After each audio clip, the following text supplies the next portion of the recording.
ఈరోజు రాష్ట్ర ప్రభుత్వం young India integrated residential schools అనే ఒక విధానాన్ని తీసుకొచ్చి ఈ దేశానికి ఆదర్శంగా ఉండే విధంగా 25 ఎకరాలలో ఒక కార్పొరేట్ కాలేజీలతో పోటీ పడే విధంగా ఈచ్ స్కూల్కి 200 కోట్ల రూపాయలు కేటాయించి ఈరోజు మీకు ఒక ఇంటర్నేషనల్ స్టాండర్డ్స్ ఎడ్యుకేషన్ని not only infrastructure educational qualification కూడా అక్కడ ఉండే క్వాలిటీ కూడా పెంచాలి అని ఒక లక్ష్యంతో ఈరోజు మేము పనిచేస్తున్నాం.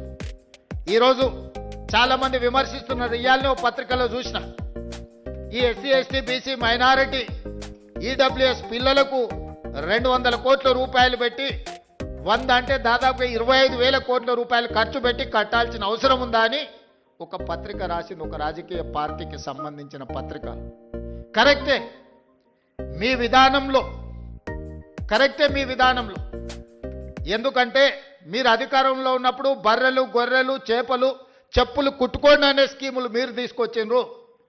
ఆనాడు బడుగు బలైన దళిత గిరిజన మైనారిటీ వర్గాలు ఏం చేయాలంటే దళితులు చెప్పులు కుట్టుకోవాలి, బలహీన వర్గాలు చేపలు పట్టుకోవాలి, ట్రైబల్స్ పందులు పెంచుకోవాలని గత ప్రభుత్వంలో స్కీములు వచ్చినాయి. మీరు అందరూ చూడండి, గత 10 సంవత్సరాలలో ఏం చెప్పారు? బర్రెలు గొర్రెలు ఇస్తాం, చేపలు ఇస్తాం, చెప్పులు కుట్టుకోండి, మీకు స్కీములు ఇస్తామని చెప్పిండ్రు తప్ప మీకు చదువు చెప్తాం, మీకు రాజ్యాధికారం ఇస్తాం, మీ రాజ్యం నిర్మాణంలో మిమ్మల్ని భాగస్వాములను చేస్తామని చెప్పలేదు.